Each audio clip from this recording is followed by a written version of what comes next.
علی بھائی، آج کا پہلا سوال ہے۔ ہمارے ہاں پورے بر صغیر یعنی پاکستان، انڈیا اور بنگلہ دیش میں بریلوی مکتب فکر کی مساجد میں نماز جمعہ کے فوراً بعد صلاۃ و سلام یعنی مصطفیٰ جان رحمت پہ لاکھوں سلام صلی اللہ پڑھنے کا علیہ وآلہ رواج ہے۔ وسلم۔ جب ان کے علماء سے پوچھیں تو وہ کہتے ہیں کہ درود و سلام اللہ تعالیٰ کی سنت ہے، لہٰذا اس کے لیے کوئی بھی وقت مختص کیا جا سکتا ہے، جبکہ دوسری طرف وہابی لوگ یعنی دیوبند اور اہل حدیث اسے بدعت کہتے ہیں۔ قرآن و سنت کی روشنی میں درست موقف کیا ہونا چاہیے؟ دیکھیں، اس میں تو کوئی شک نہیں ہے کہ درود شریف اللہ تعالیٰ کی جو نفلی عبادات ہیں ان میں سے ایک افضل ترین عبادت ہے، اور یہ درود شریف اللہ کی عبادت ہے، نبی صلی اللہ علیہ وآلہ وسلم کی عبادت نہیں ہے، کیونکہ اس میں آپ کیا کہتے ہیں؟ اللہم صلی علی محمد، اے اللہ آپ بھیجیں محمد صلی اللہ علیہ وآلہ وسلم پر درود یا رحمت، اللہم صلی علی محمد وعلی آل محمد۔ تو اللہ تعالیٰ سے ریکویسٹ کی جاتی ہے، تو یہ دعا ہے، اور دعا ہے عبادت۔ جامعہ ترمذی کے اندر، ابو داؤد میں، سنن نسائی میں حدیث ہے، الدعاء هو العبادہ، دعا ہی تو عبادت ہے۔ اور اس کے بعد نبی علیہ السلام نے جب یہ بات ارشاد فرمائی الدعاء هو العبادہ، پھر آپ نے سورۃ المؤمن کی آیت نمبر 60 تلاوت کی، ادعونی استجب لکم ان الذین یستکبرون عن عبادتی، اے میرے بندو مجھ سے مانگو میں تمہاری دعا کو قبول کروں گا، بے شک وہ لوگ جو میری عبادت سے تکبر کرتے ہیں۔ بات دعا کی ہو رہی تھی لیکن آیا عبادت سے، کیونکہ دعا عبادت ہے، ایاک نستعین بھی عبادت ہے، دعا مانگنا۔ اسی لیے ہم کہتے ہیں کہ صرف اللہ ہی کو پکارا جائے۔ تو جو لوگ میری عبادت سے تکبر کرتے ہیں میں انہیں ذلیل و خوار کر کے جہنم میں داخل کروں گا۔ سورۃ المؤمن، جسے سورہ غافر بھی کہتے ہیں، اس کی آیت نمبر ہے 60۔ اللہم اجرنا من النار، آمین۔ تو اس کے تحت درود شریف جو ہے یہ اللہ کی عبادت ہے، چونکہ وہ دعا ہے، لہٰذا جو عبادت ہے اس کے اوپر تو کوئی دوسری بات ہو ہی نہیں سکتی ہے۔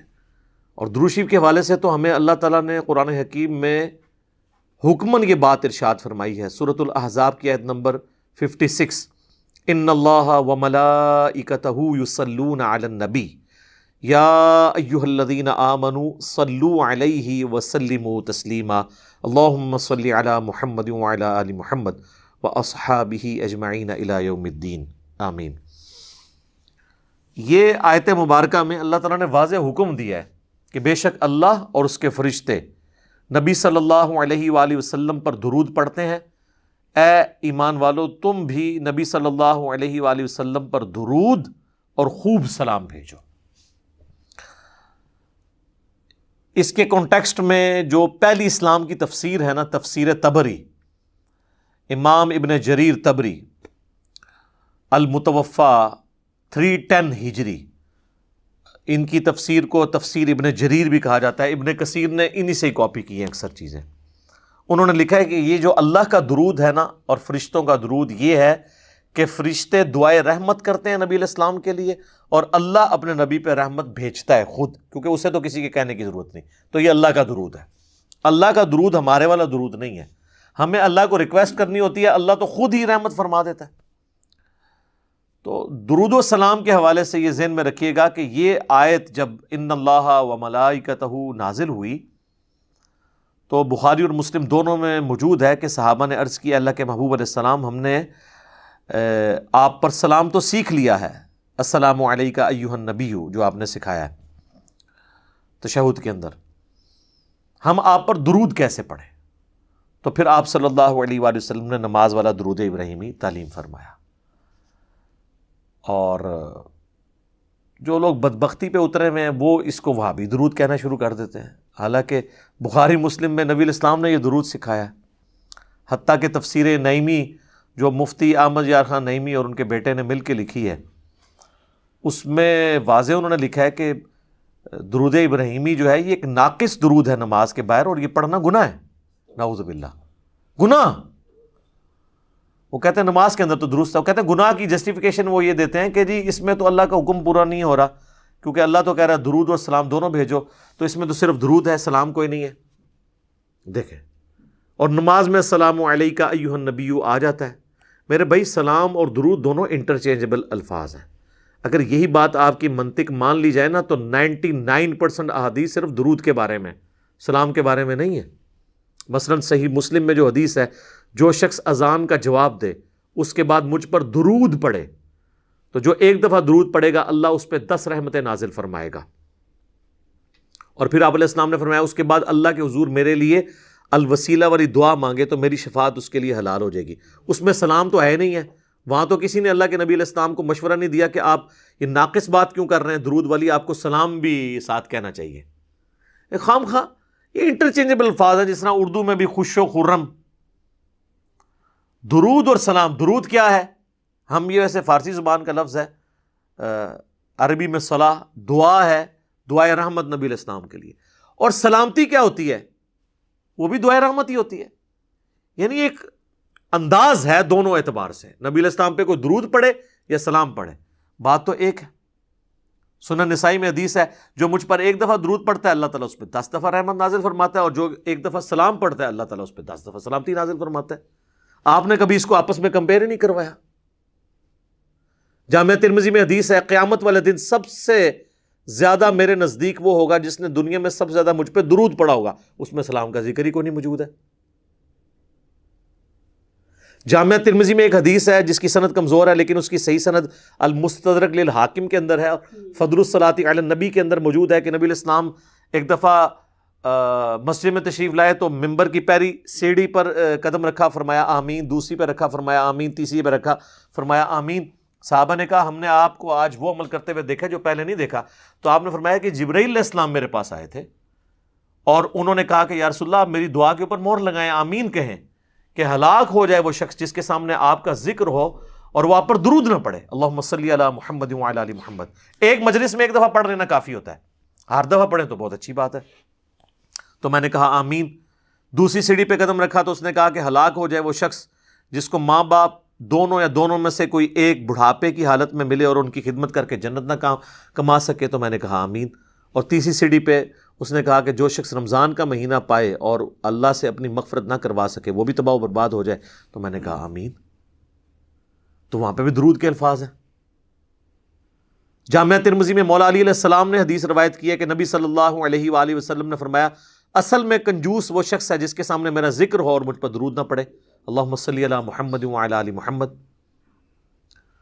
سنن نسائی کے اندر حدیث موجود ہے، نبی علیہ السلام نے فرمایا جو مجھ پر ایک دفعہ درود پڑتا ہے اللہ تعالیٰ اس پہ 10 رحمتیں نازل فرماتا ہے، اس کے 10 گناہ معاف کر دیتا ہے، اس کے 10 درجات بلند فرما دیتا ہے، اس کے لیے 10 نیکیاں لکھ دیتا ہے.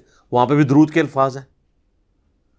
سنن نسائی میں ایک اور حدیث ہے، زید بن خارجہ کو نبی علیہ السلام نے فرمایا کہ مجھ پر درود کو لازم کر لو اور اپنی دعاؤں میں درود پڑھا کرو اور کہا کرو اللہم صلی علی محمد وعلی آل محمد. یہ میرا وظیفہ بھی ہے، درود شریف مختصر ترین درود ابراہیمی کا پہلا حصہ. اس میں تو حضور علیہ السلام نے سلام کا ذکر ہی نہیں کیا اور آپ فرما رہے ہیں دعا کے ساتھ درود پڑھو. تو آگے سے صحابی نے کہا کہ سلام نہیں پڑھوں گا تو اللہ کے حکم کی نافرمانی ہو جائے گی اور میں گستاخ ہو جاؤں گا تو میری دعا کہاں سے قبول ہوگی. کہانیاں کروائی ان لوگوں نے. درود کے الفاظ ہیں.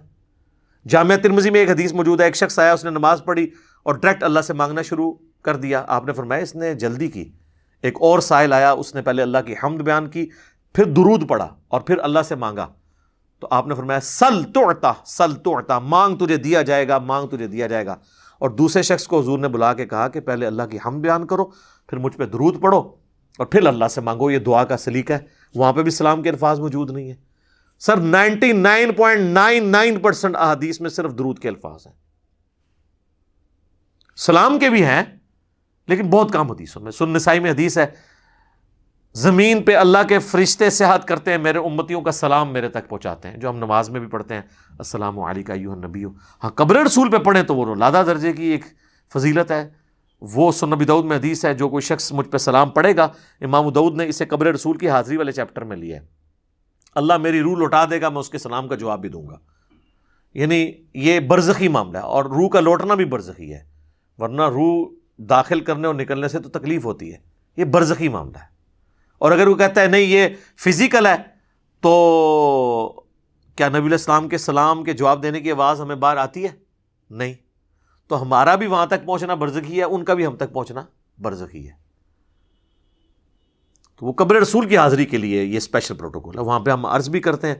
المصنف ابن ابی شیبہ میں ہے، سنن الکبریٰ البیہقی میں موجود ہے، الموطا امام مالک میں موجود ہے، فضل الصلاۃ علی النبی 4 کتابوں میں، کہ عبداللہ بن عمر جب بھی سفر پہ جاتے یا واپس آتے تو مسجد نبوی میں 2 نفل پڑھتے، اس کے بعد قبر رسول پہ حاضر ہو کے عرض کرتے السلام علیک یا رسول اللہ. پھر سیدنا ابو بکر کی قبر کے سامنے آ کے السلام علیک یا ابا بکر، اور پھر السلام علیک یا عمر، یا السلام علیک یا ابتا، اے میرے باپ تجھ پہ سلام ہو. تو وہاں پہ سلام عرض کرتے تھے. تو درود اور سلام دونوں انٹرچینجبل الفاظ ہیں، ایک دوسرے کی جگہ لیتے ہیں. یہ اگر کوئی کسی جگہ پر درود پڑھنا ہے، وہاں پہ کوئی درود اور سلام میں سے کوئی ایک چیز بھی پڑھ لے تو وہ کافی ہو جاتا ہے. تو ہم یہی تو کر رہے ہوتے ہیں. مجھے بتائیں، حضرت عیسیٰ علیہ السلام کا جب نام آتا ہے تو بہت کم دفعہ ہم کہتے ہیں علیہ الصلاۃ والسلام. اکثر ہم کیا کہتے ہیں؟ عیسیٰ علیہ السلام، ابراہیم علیہ السلام. لیکن محمد علیہ السلام آپ نے بہت کم سنا ہوگا، کیونکہ وہاں ہم صلی اللہ علیہ وآلہ وسلم کہہ رہے ہوتے ہیں. ادروائز یہاں پہ بھی محمد علیہ السلام بھی کہہ سکتے ہیں آپ، کوئی حرج نہیں ہے. تو یہ خام خواہ ان چیزوں کو یہ ایشو بناتے ہیں اور پھر لوگوں کے اوپر فتوے لگاتے ہیں. اور انہوں نے یعنی چیزیں ڈیوائز کی ہوئی ہیں، اور وہ کہتے ہیں جی اب جو بندہ جمعے کے بعد مصطفیٰ جان رحمت پہ لاکھوں سلام نہیں پڑھتا تو وہ اس کے دل میں بغض رسول ہے. دیکھیں، اندازہ کریں.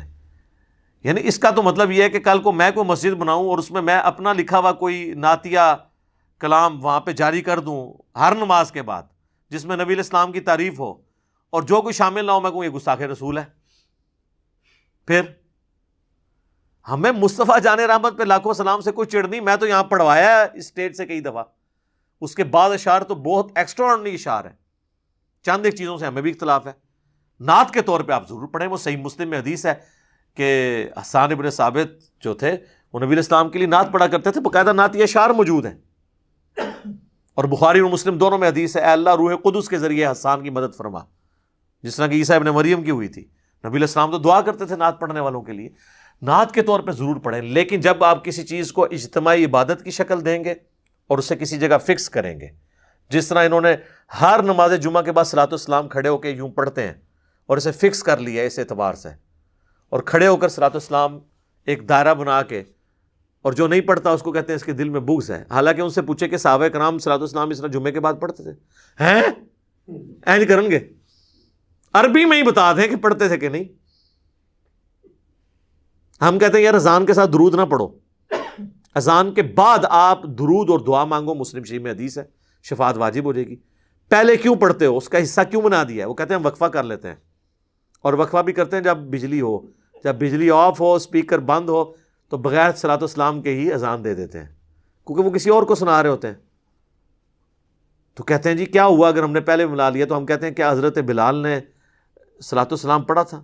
ہیں؟ اور یہ سیم بات غلام مسعود سعیدی صاحب نے بھی شرح صحیح مسلم میں، بریلویوں کے خود اتنے بڑے محدث گزرے ہیں اور کسی حوالے سے میرے استاد بھی ہیں، تو انہوں نے لکھا ہے کہ حضرت بلال کے دل میں ہم سے زیادہ عشق رسول تھا، لیکن وہ اذان سے پہلے درود و سلام نہیں پڑھا کرتے تھے. اور ان کی مسجد میں بلکہ 1-2 راتیں رہا بھی ہوں، تو انہوں نے منع کیا ہوا تھا وہاں.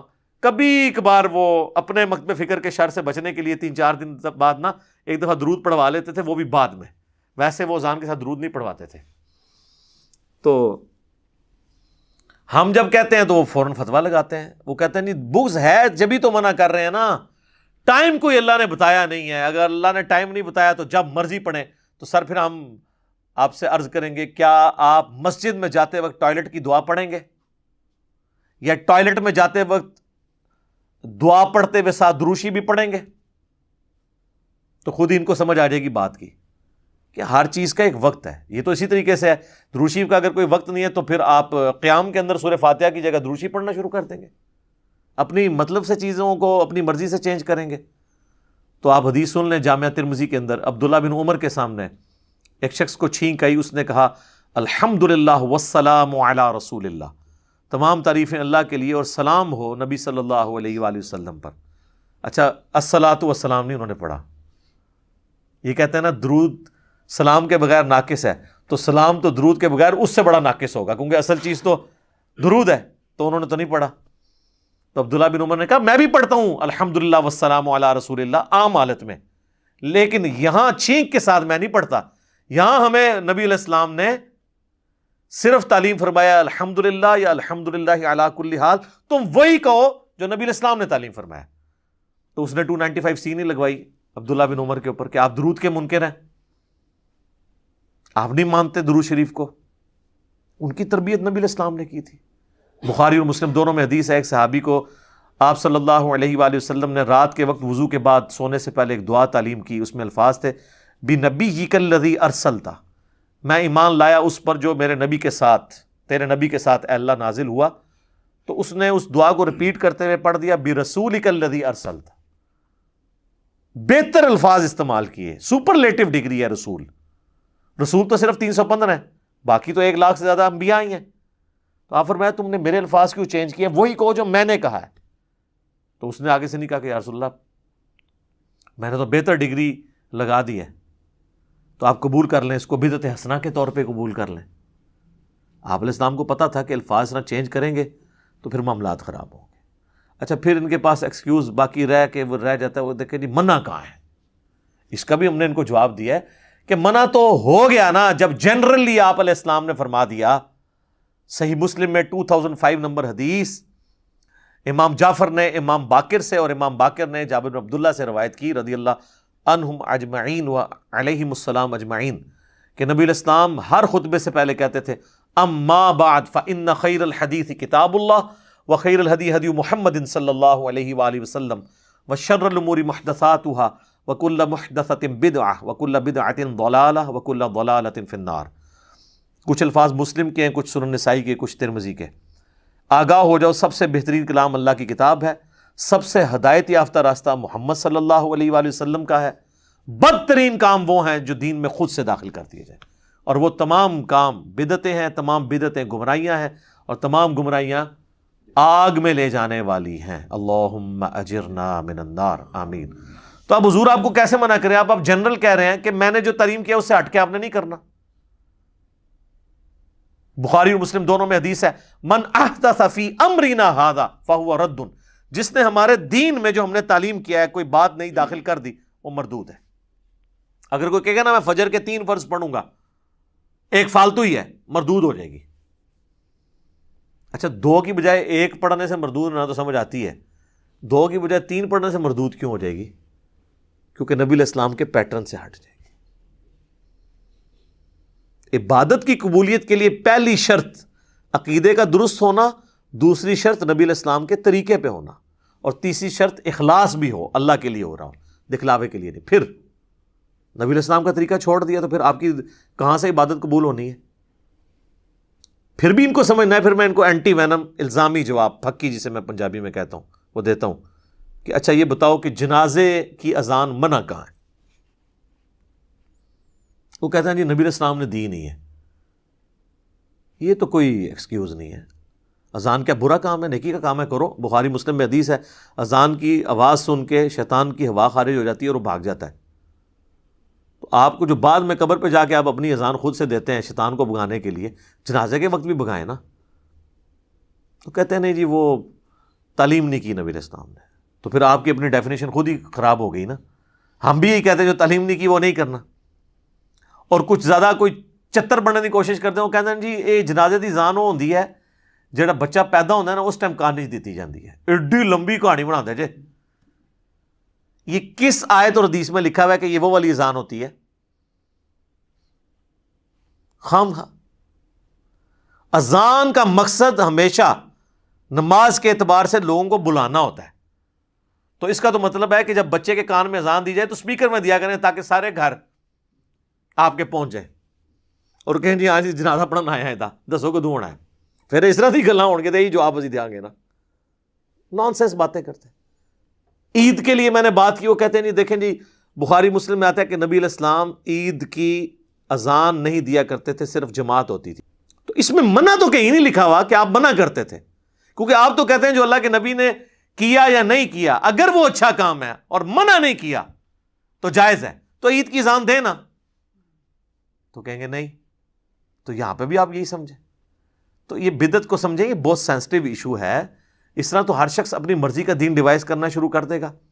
وہ کہتے ہیں نہیں جی ایک حدیث ہے صحیح مسلم کے اندر کہ جس نے اسلام میں اچھی بدعت جاری کی اسے ثواب ملے گا، اور جتنے لوگ عمل کریں گے اس کا ثواب بھی ملے گا. جس نے بری بدعت جاری کی تو اس کا وبال اس پہ ہوگا، اور جتنے لوگ عمل کریں گے ان کا وبال بھی اس پہ پڑے گا.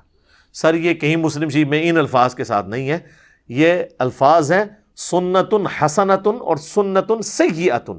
جس نے اچھی سنت جاری کی اور جس نے بری سنت جاری کی. اچھا طریقہ، سنت مانے طریقے کے. اور یہ پوری حدیث جو ہے یہ بیان نہیں کرتے، اس میں خود ہی کلیئر ہو جائے گا کہ نبی علیہ السلام کے پاس کچھ نیو مسلم آئے جن کے پاؤں میں جوتیاں بھی نہیں تھیں اور غربت کے آثار ان پہ نمایاں تھے. نبی صلی اللہ علیہ وآلہ وسلم نے خطبہ دیا مسجد کے اندر نماز کے بعد، اور اس میں آپ علیہ السلام نے قرآن پاک سے جو ہے وہ انفاق فی سبیل اللہ سے متعلق آیات تلاوت کی اور ترغیب دلائی. تو لوگ اپنے اپنے گھروں کو گئے تاکہ ان نیو مسلمز کی مالی مدد کریں. تو ایک شخص گیا، وہ اتنا بڑا جو ہے نا وہ بھر کے نا بورا، صحابہ کہتے ہیں بڑی مشکل سے وہ گھسیٹتا ہوا لا کے مسجد کے سین میں اس نے رکھا. تو اس کو دیکھ کے باقی لوگوں کو بھی ہمت ہوئی، اپنے گھروں سے سامان لے کے آئے. تو نبی علیہ السلام نے اس شخص کے بارے میں فرمایا جس نے اسلام میں اچھا طریقہ جاری کیا، اسے ثواب ملے گا، اور جتنے لوگ اس کو دیکھ کے کریں گے اسے بھی ثواب ملے گا. تو یہ مسجد میں لا کے اللہ کی راہ میں خرچ کرنا، اس میں کون سی بدعت ہوئی تھی؟ یہ طریقہ تھا. آج اس طریقے کی ماڈرن فارم ہو سکتی ہے، آپ آن لائن کسی مدرسے کے اکاؤنٹ میں پیسے ٹرانسفر کرتے ہیں. تو یہ تو نبی علیہ السلام کے زمانے میں نہیں تھا. لیکن مسجد یا مدرسے کی خدمت کرنا مال کے ذریعے تو صحابہ کی سنت تھی. سیدنا عثمان نے 3 دفعہ جنت کی بشارت اسی کے اوپر پائی ہوئی ہے نا. طریقہ بدل گیا. طریقے تو بدلتے رہیں گے. نبی علیہ السلام نے اونٹ پہ حج کیا، ہم جو ہے وہ جہاز پہ جاتے ہیں. طریقہ بدلا لیکن عبادت کا طریقہ نہیں بدلا. مڑ مڑ کے بھی مثال دے دینا، وہ جی مسجد میں قالین ڈلوا لیے، اے سی لگوا لیے، یہ بدعت نہیں ہے سر، اس لیے کہ اس کا نماز سے کوئی تعلق ہی نہیں ہے. آپ تو زبان سے نیت کرتے ہیں، کبھی آج تک آپ نے کبھی دل میں بھی یہ نیت کی ہے، زبان سے تو نہیں کی ہوگی، کہ اوپر اس قالین کے، سامنے اس ٹھنڈے ٹھنڈے اے سی کے، نیچے اس فانوس کے، منہ طرف خانہ کعبہ شریف. تو اس کا مطلب دین کا حصہ ہی نہیں ہے. دین کو فیسیلیٹیٹ کرنے والا ایک طریقہ ہے. جیسے کہ صحیح بخاری اور صحیح مسلم، یہ امام بخاری امام مسلم نے ایک طریقہ اڈاپٹ کیا ہے. یہ ویڈیو کیمرے میں ہم جو کچھ ریکارڈ کر رہے ہیں یہ ایک طریقہ ہے. ریکارڈ دین ہی ہو رہا ہے، طریقہ ہے. تو طریقے تو اسی طریقے سے اگلے زمانوں میں لوگ گٹھلیوں کے اوپر شمار کرتے تھے، اب الیکٹرانک کاؤنٹر آ گئے. ایک اچھا طریقہ ہے. تو اسلام میں اس طرح کے طریقے جو جاری ہوئے ہیں ان کے اوپر بشارت ہے. اور برے طریقے اگر کوئی جاری کرے گا تو ظاہر ہے اس کے اوپر وبال ہوگا. تو یہ اچھی بدعت اور بری بدعت والا معاملہ نہیں ہے، اچھا طریقہ اور برا طریقہ ہے. بدعت کی ڈیفینیشن کو اس حوالے سے نہ، اور پھر یہ اتنے اس معاملے میں سخت ہیں. اسی جمعے کو ہم نے ایک جگہ مسجد میں نماز پڑھی. اب وہ مسجد بھی یعنی وہ جنہوں نے بنوائی ہے، ایک بھائی ان کا اہل حدیث ہے، ایک بریلوی ہے. امام مسجد انہوں نے وہ رکھا ہوا ہے ایک بریلوی، اور جو خطبہ دیتے ہیں وہ ایک اہل حدیث ٹائپ ہیں بھائی، تنظیم اسلامی کے جو رفع الاجدین سے نماز پڑھتے ہیں. تو نماز پڑھ کے ہم نکلے ہیں تو انہوں نے جناب سپیکر آن کر کے ایک بچہ کھڑا کر کے 2 بندے کھڑے کر کے مصطفیٰ جان رحمت پہ لاکھوں سلام شروع کر دیا، اور عجیب و غریب نظروں سے باقیوں کو دیکھ رہے ہیں کہ یہ لوگ پڑھ نہیں رہے. انہوں نے یعنی یہ سمجھا کہ اب یہ اس جمعے کا حصہ بن گیا، تو بنا دیا انہوں نے. وہ کہتے ہیں جمعے والے دن درود شریف کی بڑی فضیلت ہے. سر درود شریف کی فضیلت ہے جب آپ انڈیویجولی پڑھتے ہیں، بالکل ہے. ابو داؤد میں حدیث موجود ہے، مشکات کے اندر بھی ہے کہ جمعے کا دن تمام دنوں کا سردار ہے. اس دن آدم علیہ السلام پیدا ہوئے، اس دن وہ فوت ہوئے، اس دن پہلا سور پھونکا جائے گا، اسی دن دوسرا سور پھونکا جائے گا. تم جمعے کے دن مجھ پہ درود کی کثرت کرو، بے شک تمہارا درود مجھ پہ پیش کیا جاتا ہے. ایک صحابی نے عرض کیا اللہ کے نبی جب آپ مر جائیں گے اور آپ کی ہڈیاں مٹی میں مل جائیں گی، الفاظ ذرا غور کریں، کوئی گستاخی کا فتویٰ نہیں لگا ان پہ، تو کیا آپ پہ اس وقت بھی درود پیش ہوگا؟ تو آپ نے فرمایا ان اللہ حرم علی الارض ان تاکل اجساد الانبیاء، بے شک اللہ نے مٹی کے لیے حرام کر دیا ہے کہ وہ نبیوں کے جسموں کو کھائے. مجھ پہ اس وقت بھی درود پیش ہوگا. تو ظاہر ہے درود شریف جمعے والے دن پڑھنا چاہیے. اللہم صلی علی محمد وعلی آل محمد. ہم تو پڑھتے ہیں اہتمام کے ساتھ جمعے والے دن درود شریف، لیکن اس کو آپ مصطفیٰ جان رحمت پہ لاکھوں سلام کس طرح فٹ کر رہے ہیں؟ بریلویوں نے یہ نشانی بنا دی، دیوبند نے جی وہ ایک درود شریف وہ جی 80 دفعہ پڑھ لیں جمعے والے دن 80 سال کے گناہ معاف ہو جائیں گے. بریلویوں کو بھی بتایا جاتا ہے وہ اللہم صلی علی محمد النبی الامی وآلہ وسلم تسلیما. تو سر یہ القول البدیع کتاب میں موجود ہے اس کا ریفرنس, اور وہ جو اس کا راوی ہے نا امام سخاوی, وہ نبی علیہ السلام کے 500 سال بعد آیا اور اس نے بغیر سند کے یہ حدیث لکھی ہے. یہ حدیث کہاں ہے؟ اس کی کوئی ملتی جلتی کوئی سند موجود ہے طبرانی میں بھی, وہ بھی متروک اور ضعیف راویوں سے ہے. 80 سال کے گناہ اس طرح معاف نہیں ہوں گے. اسی تو لوگ پھر صرف جمعہ ہی پڑھتے ہیں, اس کے بعد 80 دفعہ درود شریف پڑھ لیتے ہیں, 5 وقت کی نماز ہی چھوڑی ہوئی ہے لوگوں نے. اس طرح نہیں 80 سال کے گناہ معاف ہوتے. درود شریف آپ پڑھیں, ضرور پڑھیں, لیکن جب آپ ایون آپ 100 دفعہ پڑھیں, 80 دفعہ پڑھیں, پڑھنا چاہتے ہیں ضرور پڑھیں, لیکن جب آپ ہلکا بنائیں گے, ایک اجتماعی شکل دیں گے, یہ یاد رکھیں پیٹ رول بدعت کا. انڈیویجولی آپ جو مرضی کریں, جو کتاب و سنت میں آیا ہوا ہے,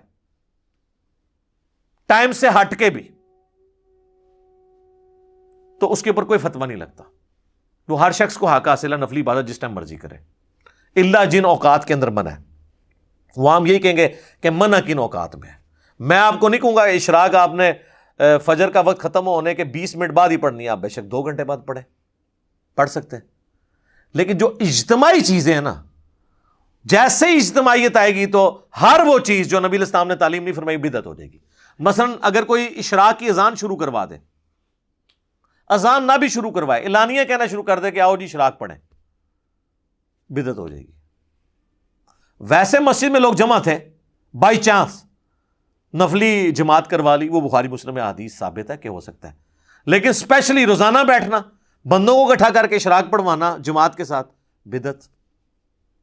انڈیویجول آپ کریں, انڈیویجولی آپ تسبیح پہ پڑھیں, گٹھلیوں پہ پڑھیں, کوئی حرج نہیں ہے. ابو داؤد میں حدیث ہے, ایک صحابیہ پڑھ رہی تھی, نبی علیہ السلام نے اس کو منع نہیں کیا, بلکہ آپ نے کہا اس سے آسان وظیفہ تعلیم فرماتا ہوں, ہمارے نزدیک گٹھلیوں پہ پڑھنا جائز ہے, آپ تسبیح بھی پڑھ سکتے ہیں. لیکن اگر آپ بندے اکٹھے کر لیں اور آگے ایک چادر بچھا کے گٹھلیاں رکھ لیں اور اجتماعی اس کو شکل دے دیں, تو اس کے اوپر بدعت کا فتویٰ لگ جائے گا. اور یہ میں بدعت کا فتویٰ اپنی طرف سے نہیں لگا رہا.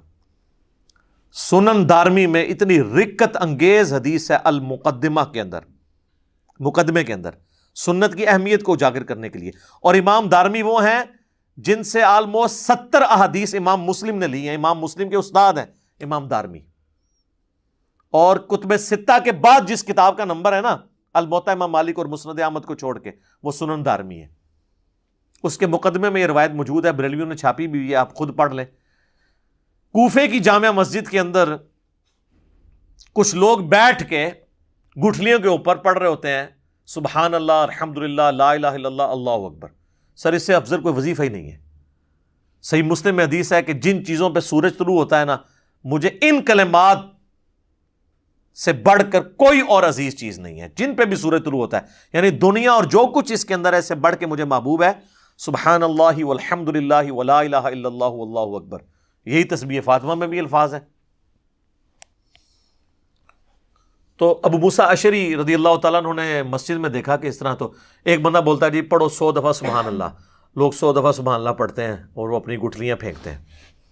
اب ان کو یہ عجیب لگا, انہوں نے بجائے کو فتویٰ لگانے کے نا, وہ عبداللہ ابن مسعود کے گھر آئے اور کہا کہ حضرت, وہ اس لیے بھی کہ عبداللہ ابن مسعود حضرت عمر کے یہ دور کی بات ہے, حضرت عمر کے دور میں وہ چیف جسٹس بھی تھے اور دین کو زیادہ جانتے تھے. تو یہ حضرت عمر یا حضرت عثمان کے دور کی بات ہوگی, کیونکہ حضرت علی کا زمانہ تو خلافت کا نہیں پایا. ابن مسعود 33 ہجری میں فوت ہوئے ہیں. تو عبداللہ ابن مسعود کو انہوں نے آگے کہا کہ آج میں نے مسجد میں ایسا کام ہوتے ہوئے دیکھا ہے جو میں نے نبی علیہ السلام یا ان کے اصحاب میں تو نہیں دیکھا.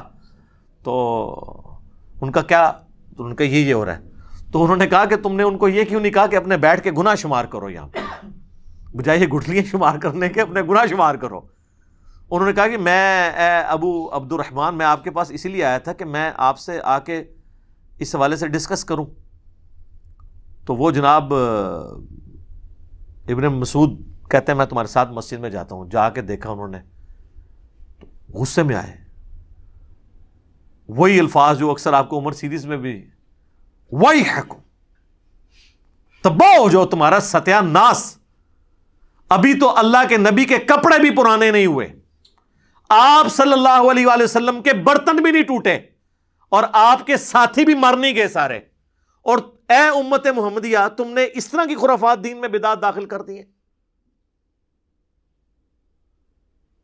انہوں نے کہا کہ ہم تو سبحان اللہ الحمدللہ ہی پڑھے، انہوں نے کہا بیٹھ کے اپنے گناہوں کو شمار کرو، یہ طریقہ نبی علیہ السلام کا نہیں ہے تعلیم کیا ہوا، اپنی اپنی عبادت کرو۔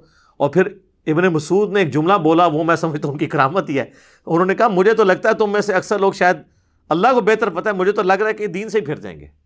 اور وہی ہوا، وہ اسی حدیث کے اندر وہ تابعی کہتے ہیں اللہ کی قسم میں نے ان میں سے کئی لوگوں کو نہروان کے مقام پر خوارج کی طرف سے مولا علی کے خلاف لڑتے ہوئے دیکھا، مجھے یاد آیا کہ ابن مسعود نے صحیح کیا جی، وہ خارجی ہو گئے۔ یہاں پہ آپ کے سارے صوفیاء کے وہ ختم خواجگان اور ختم فلاں اور وہ کیٹیاں اور کوئی بھی نہ کرے تو تیجے 40ویں کے اوپر اور دعا کے نام کے اوپر دیوبندی بھی یہ سارے کام کر رہے ہوتے ہیں۔ تو ہم جب ان کو سمجھاتے ہیں تو وہ کہتے ہیں جناب آپ لوگ ان چیزوں کو صحیح نہیں مان رہے، آپ اللہ کے ذکر سے روک رہے ہیں، آپ جو ہے وہ منکر ہو گئے ہیں۔ تو خدا کے لیے ہوش کے ناخن لیں، یہ جو اس کو لازم کر کے جمعے کا حصہ بنا دیا ہوا ہے، بلکہ ہمارے تو پنجاب میں تو اکثر مساجد میں فجر کے بعد بھی یہ پڑھا جاتا ہے، جمعے والی بات نہیں رہی، اب تو فجر کے بعد بھی پڑھا جاتا ہے۔ اور کئی مساجد ایسی ہیں کراچی میں آپ چلے جائیں جہاں روزانہ ایک نیا سلام پڑھتے ہیں، وہ میرا لئے انہوں نے اسی لیے نیا رکھا ہے کہ جی دیکھیں ہم بدل کے پڑھ رہے ہیں، ہم نے ایک کو مخصوص نہیں کر لیا۔ لیکن یہ بدعت ہی ہے جو آپ نے نا اجتماعی عبادت کوئی بھی دین میں خود سے داخل کر کے اس طریقے سے اس کا پابند کرنا، یہ غلط ہو جائے گی۔ انڈیویجول آپ بے شک کریں۔ آپ کوئی کہہ سکتا ہے یہ جو درس قرآن مسجد کے اندر ہوتے ہیں یا درس حدیث ہوتے ہیں یہ بھی تو اجتماعی ہے، یہ نبی علیہ السلام نے مقرر نہیں فرمایا۔ سر اس کی تو دین اصل میں ہے کہ صحابہ کرام اجتماعی شکل میں ہی درس میں شریک ہوا کرتے تھے۔ بخاری مسلم میں آتا ہے عبداللہ ابن مسعود کہتے ہیں کہ میں تمہارے لیے ہفتے میں ایک ہی دن مقرر کروں گا، کیونکہ نبی علیہ السلام بھی ہمیں ہفتے میں ایک ہی دن جمعرات کے دن واز کیا کرتے تھے تاکہ ہم اکتا نہ جائیں۔ تو صحابہ کرام علمی حلقوں میں بیٹھ کے لوگوں کو سکھانا یہ اصل ہے، پوری کی پوری دین میں موجود ہے۔ اس کے لیے آپ کوئی بھی ٹائم رکھ لیں، کوئی حرج نہیں ہوگا۔ یہ وہ اجتماعی حلقے ہیں جن کی اصل ہے، اور وہ جن اجتماعی حلقوں کی بات کرتے ہیں نا جی، بخاری مسلم میں ہے کہ جی وہ فرشتے اللہ کے ذکر کے حلقے تلاش کر رہے ہوتے ہیں، اور پھر وہ اللہ تعالیٰ کے پاس واپس جاتے ہیں تو وہ گفتگو بڑی وہ مزے لے کے سناتے ہیں کہ جی اللہ تعالیٰ بخش دیا ان کو بھی اور جتنے لوگ وہاں پہ تھے، اور اگر ایک ویسے بھی ساتھ گزر رہا تھا وہ بھی بخشا گیا۔ تو یہ اللہ کا ذکر تو نہیں تھا۔ مسلم شریف میں الفاظ ہیں کہ جہاں پہ لوگ اکٹھے ہوتے ہیں قرآن کی تعلیم سیکھنے اور سکھانے کے لیے اور تلاوت کے لیے، قرآن کی تعلیم کے حلقے، بابوں کی تعلیم کے حلقے نہیں، کتابوں کی تعلیم۔ اسی تو ہم کہتے ہیں کہ مرنے سے پہلے اے مسلمان کر لے اس پہ غور، کتابوں کا خدا اور ہے، بابوں کا خدا اور۔ یہ بار بار میں آپ کو چیز ہائی لائٹ کرتا ہوں کہ خدا کے لیے بدعت کے ایشو کو ہلکا نہ جانے۔ وہ پنجابی کہتے ہیں ایک غریب تو بدتمیز، ایک خود آپ دین میں چیز داخل کرتے ہیں جو نہیں کر رہا ہوتا، اس کے اوپر گستاخی کے فتوے لگا رہے ہوتے ہیں۔ تو آپ دین میں یہ جو چیزیں انجیکٹ کر رہے ہیں، ظلم تو آپ نے کیا ہے۔ نبی علیہ السلام نے جب واضح فرما دیا ہے کہ بھی من احدث فی امرنا ھذا فہو رد، تو مردود ہوگا۔ تو اچھا طریقہ اور بدعت، اس میں فرق رکھنا ہے، کیونکہ یہ سارے ان چیزوں کی پلی لیتے ہیں اور وہ کہتے ہیں جناب جو پرنٹنگ پریس پہ قرآن چھپ رہا ہے یہ بدعت نہیں ہے۔ یہ بدعت اس صورت میں ہوگی جب قرآن ایسا چھپے جو اللہ کی طرف سے نازل نہیں ہوا۔ جب وہی ہے تو آپ جس مرضی طریقے سے کریں۔ اس کا تو مسلم شریف کی جو میں نے حدیث بتائی کہ اسلام میں اچھا طریقہ جاری کرنے والے پہ ثواب ملے گا۔ ہم یہ ویڈیو کیمرے میں ریکارڈنگ کروا رہے ہیں، یہ ایک اچھا طریقہ ہے۔ قرآن و سنت کے سافٹ ویئرز بنے ہوئے ہیں، یہ اچھا طریقہ ہے۔ ان کو ان چیزوں کے ساتھ میچ نہ کریں، اور لہٰذا کسی پہ فتوے نہ لگائیں، اور پیار اور محبت کے ساتھ جو بندہ تنگ کرتا ہے نا، اس سے کوئی بحث کرنے کی بجائے میری یہ ویڈیو اس کو پیار محبت سے شیئر کروائیں کہ یار ایک بار یہ دیکھو تو صحیح کہ ایشو کیا ہے۔ اصل میں صلاۃ و سلام سے کسی کو چڑ نہیں ہے، مسئلہ یہ ہے کہ آپ وہ چیزیں اسلام کے اندر داخل کر رہے ہیں کہ جن کی اصل موجود نہیں ہے۔ میں آپ کو ایک مزے کی بات بتاؤں، یہ بات ہے 2000 کی یا 1999 کی نا، ہم دعوت اسلامی کا ایک مدنی قافلہ لے کے نا قائد اعظم یونیورسٹی کے اسلام آباد، تو اس وقت کٹر ظاہر ہے ہم سبز پگڑی باندھتے تھے۔ میرے پاس ایک پروفیسر آ کے بیٹھے، وہ مجھے کہنے لگے بیٹا میں پچھلے دنوں انڈیا گیا ہوا تھا، تو مجھے کہنے لگے مجھے یہ بتائیں کہ یہ جو اذان کے بعد، یہ جو نماز کے بعد آپ بلند آواز سے کلمہ پڑھتے ہیں بریلوی حضرات، تو یہ سنت ہے؟ تو میں نے کہا نہیں جی یہ تو کوئی سنت نہیں ہے. میں نے کہا میں تو پڑھتا ہی نہیں ہوں. اور آپ کو بتاؤں حیران کن بات، فیضان مدینہ کراچی جہاں الیاس قادری صاحب ہزاروں لوگوں کو لے کے بیٹھے ہوتے ہیں مدنی چینل پہ، وہاں نماز کے بعد کلمہ نہیں ہوتا، پن ڈراپ سائلنس ہوتی ہے، کوئی کلمہ نہیں پڑھا جاتا. میں نے الیاس قادری صاحب کے پیچھے 1999 میں بالکل پیچھے ان کی امامت میں پہلی صف میں کھڑے ہو کے کتنی نمازیں پڑھی ہیں. ابھی بھی جا کے کوئی چیک کرنا چاہتا ہے کر لے. لیکن پنجاب میں دعوت اسلامی کے کئی مراکز ہیں، وہاں پہ کلمہ ہو رہا ہے، پتہ ہے ان کو کہ یہ غلط ہے، کہ جو لوگ لیٹ ہو جاتے ہیں ان کی نماز ڈسٹرب ہو جاتی ہے، لیکن نہیں، روک نہیں سکتے. یہ ہمارے کالا دیو والی جتنی مسجدیں ان کے انڈر آتی ہیں، یہ جو کوٹلی والے پیر ہیں کشمیر والے، کشمیر میں ان کی سینکڑوں مساجد ہیں، کہیں پہ کلمہ نہیں اونچی آواز سے پڑھا جاتا. تو وہ پروفیسر صاحب مجھے کہنے لگے کہ جی اب وہ ان پہ تو اوسی پڑ گئی نا. میں نے جب بات کی میں نے کہا یہ تو کوئی نہیں، ہم تو نہیں پڑھتے. تو کہنے لگے میں یہی آپ کو بتانے لگا تھا کہ میں باقاعدہ بریلی اعلیٰ حضرت کے مزار پہ میں نے حاضری دی ہے، اور وہاں ان کی جو اپنی مسجد ہے اعلیٰ حضرت کی، جہاں ان کی اولاد نمازیں وغیرہ پڑھاتی ہے، جو مدرسہ ہے منظر الاسلام، وہاں پہ تو نماز کے بعد کلمہ نہیں اونچی آواز سے پڑھا جاتا. تو پھر بریلوی خود بھی کیا بریلوی ہیں؟ یہ سوچنے کی بات ہے نا، کہ بس ایویں سن سنا کے سننی، جس کو میں کہتا ہوں ٹنی، پڑھ پڑھا کے سننی نہیں. میں کہتا ہوں جی اعلیٰ حضرت کی تعلیمات میں کئی باتیں ایسی ہیں جن پہ یہ عمل کر لینا تو باقی مکاتب فکر کے ساتھ یہ کئی اختلافات ختم ہی ہو جائیں. احکام شریعت میں اعلیٰ حضرت نے لکھا ہے کہ نبی علیہ السلام کی مبارک جالیوں کے بارے میں کہ ان کو آپ چھو نہیں سکتے. عام قبر کے بارے میں لکھا ہے اس کے سامنے حد رکوع جھک نہیں سکتے. قبر کو چومنا، وہ کہتے ہیں چومنے میں اختلاف ہے، لیکن میرے نزدیک بہتر ہے کہ چوما بھی نہ جائے، حد رکوع جھکا بھی نہ جائے، اس کو ہاتھ بھی نہ لگایا جائے. تو یہ قبروں کو چومنے چاٹنے والے سارے لوگ کون ہیں؟ تو تعلیمات کو، اور اعلیٰ حضرت نے کوئی اسلام جاری نہیں کیا کہ بھی انہوں نے کہا کہ میری مسجد میں جو ہے مصطفیٰ جان رحمت پہ لاکھوں سلام پڑھا جائے. اب باقی انہوں نے وصایا شریف میں کہا تھا کہ میری میت کے ساتھ جو ہے نا وہ پڑھا جائے، وہ کعبے کے بدرود ہو جا تم پہ کروڑوں درود، وہ والا سلام. یہ والا اس میں پھر بھی نہیں ہے. لیکن یہ بھی مطلب میں ویسے انفارمیشن کے طور پہ بتا رہا ہوں، یہ نہ تسی کہو کہ جی یہ شروع کرا دینے جڑا اعلیٰ حضرت تو ثابت ہے.